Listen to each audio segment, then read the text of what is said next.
Hello friends, welcome to Krishna's world. இந்த வீடியோவில் நம்ம ஹாப்பி ராஜ் படத்தோட மூவி ரிவ்யூ வந்து பார்க்கலாம். படத்தோட ஹீரோ வந்து ஜிவி பிரகாஷ், ஹீரோயின் வந்து ஸ்ரீ கௌரி பிரியா. படத்தோட டேரக்டர் வந்து மரியா ராஜா இளஞ்செழியன். மியூசிக் வந்து ஜஸ்டின் பிரபாகரன் போட்டிருக்காரு. இந்த படத்தில் வந்து சார்ஜ் மரியன், அப்பாஸ், மதுரை முத்து, அதிர்ச்சி அருண் இவங்கெல்லாம் நடிச்சிருக்காங்க.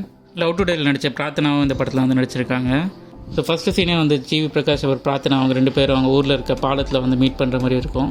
ஸோ அவங்க ரெண்டு பேர் லவ் பண்ணிட்டு இருப்பாங்க. ஆனால் வந்து பிரார்த்தனா நம்ம பிரேக்கப் பண்ணிக்கலாம் அப்படின்னு சொல்லுவாங்க. ஸோ அதுக்கு என்ன ரீசன் ஜிவி பிரகாஷ் கேட்கும்போது வந்து எங்கள் அப்பா தான் அதுக்கு ரீசன் அப்படின்னு சொல்லுவாங்க. ஸோ ஜார்ஜ் மரியன் வந்து ஜிவி பிரகாஷ்க்கு அப்பாவை நடிச்சிருக்காரு. ஸோ ஜார்ஜ் மரியன் வந்து ஸ்கூலில் கரஸ்பாண்டாக வந்து வேலை பார்த்துட்டு இருப்பார். ஸோ ஜார்ஜ் மரியன் வேலை பார்த்து இந்த ஸ்கூலில் தான் வந்து ஜிவி பிரகாஷ் படிப்பார். ஸ்கூலில் இருக்க பசங்களாம் வந்து ஜார்ஜ் மரியனை வந்து குதிரை முட்டைன்ட்டு வந்து அவர் ஃபேஸை பார்த்து கலாய்ப்பாங்க. ஸோ இது வந்து ஸ்கூல் ஃபுல்லாக பரவி அவங்க ஊர்லேயுமே வந்து பரவிடும். ராத்திரா வந்து இது ஒரு ரீசனாக சொல்லி ஜிவி பிரகாஷ் வந்து ரிஜெக்ட் பண்ணிடுவாங்க. ஸோ இந்த ஊர்லேயே இருந்தால் அவருக்கு எந்த பொண்ணுமே செட் ஆகாது அப்படின்னு சொல்லி வேறு வெளியூருக்கு போகலாம் அப்படின்ட்டு வந்து பிளான் பண்ணுவார். ஸோ அப்படி ஒரு வேலைக்கு அப்ளை பண்ணது வந்து பெங்களூரில் இருக்க கம்பெனிக்கு வந்து செலக்ட் ஆகி அவருக்கு ஆஃபர் லெட்டர் வந்திருக்கும். ஸோ பெங்களூரில் அவர் செலக்ட் ஆகி ஒர்க் பண்ணுற கம்பெனியில் தான் வந்து ஹீரோயின் வந்து ஒர்க் பண்ணுவாங்க. ஸோ அவர் ஒர்க் பண்ணுற டீமோட ப்ராஜெக்ட் லீடாக வந்து ஹீரோயின் வருவாங்க. ஸோ அவங்க மீட் பண்ணி பேச ஆரம்பித்ததுக்கப்புறம் வந்து வெளியிலலாம் போவாங்க. ஸோ லவ் பண்ண ஸ்டார்ட் பண்ணிடுவாங்க.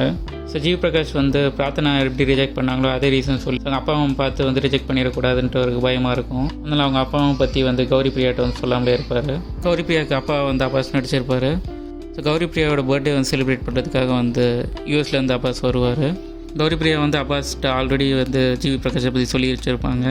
ஸோ ஃபஸ்ட் டைம் மீட் பண்ணும்போதே வந்து அப்பாஸ்க்கு ஜிவி பிரகாஷ் பிடிச்சிரும். ஸோ ஜிவி பிரகாஷ் அவங்க கம்பெனியில் பண்ணுற ஒர்க்கை வந்து எப்படியாவது நம்ம யூஸ் பண்ணிக்கணும் அப்படின்னு வந்து நினைப்பார்.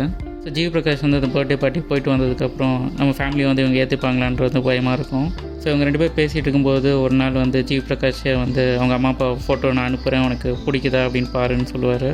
கௌரி பிரியாவுக்கு வந்து அவங்க அம்மா அப்பா வந்து பிடிச்சிருக்கும். அதுக்கப்புறம் வந்து அவங்க ரெண்டு பேரும் எப்படி அவங்க ஃபேமிலிக்கிட்ட நம்ம கல்யாணத்தை பற்றி பேசுகிறதுன்னு வந்து பிளான் பண்ணுவாங்க. ஸோ கௌரி பிரியா அவங்க அப்பா அம்மாவுக்கு வந்து 25th ஆனிவர்சரி நடக்கும். ஸோ அதுக்கு வந்து ஜிவி பிரகாஷோட அப்பா அம்மாவையும் இன்வைட் பண்ணலாம் அப்படின்னு வந்து கௌரி பிரியா சொல்லுவாங்க. ஸோ அது அப்பாஸ் அதுக்கு ஒத்துக்கிட்டு அவங்களே வந்து இன்வைட் பண்ணியிருப்பாங்க.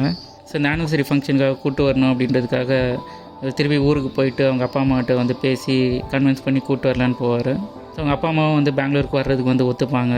அந்த ஆனிவர்சரி ஃபங்க்ஷன் வந்து சார்ஜ் மரியன் அவங்க ஒய்ஃபை விட்டுட்டு அவங்க சொந்தக்காரங்க மட்டும் எல்லாரையும் வந்து கூட்டிகிட்டு வருவார். ஸோ அந்த ஆனிவர்சரி ஃபங்க்ஷன்லேயே வந்து நம்ம பையனுக்கு வந்து நிச்சயதார்த்தம் பண்ணிடலாம் அப்படின்ட்டு வந்து பிளானில் வருவார். இந்த ஆனிவர்சரி ஃபங்க்ஷனுக்கு வந்து அப்பாஸ் தெரிஞ்ச பிஸ்னஸ் மேன் எல்லாரையும் வந்து இன்வைட் பண்ணியிருப்பார். அதில் ஒரு பிஸ்னஸ் மேன் வந்து ஆல்ரெடி கௌரி பிரியா வந்து அவங்க பையன் மேரேஜ் பண்ணுறதுக்கு வந்து கேட்டிருப்பாரு. ஆனால் அப்பாஸ் வந்து அதை ரிஜெக்ட் பண்ணியிருப்பார். ஸோ அந்த கோவத்தில் வந்து இந்த மேரேஜும் வந்து நடக்கக்கூடாது அப்படின்ட்டு வந்து ஜார்ஜ் மரியன் வந்து மேடை ஏற்றி வேணே வந்து அசிங்கப்படுத்துவார். ஸோ ஜார்ஜ் மரியன் வந்து மேடேறி அசிங்கப்படுத்தினோடனே வந்து ஜிவி பிரகாஷ் வந்து கௌரி பிரியா கூட சண்டை போடுவாங்க.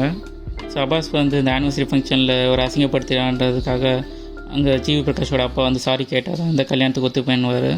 ஸோ அதே மாதிரி ஜார்ஜ் மரியன் வந்து என்ன அந்த மேடையில் அசிங்கப்படுத்திட்டாங்க, நான் சாரி கேட்டதான் வந்து இந்த கல்யாணத்துக்கு ஒத்துப்பேன்னு சொல்லுவார்.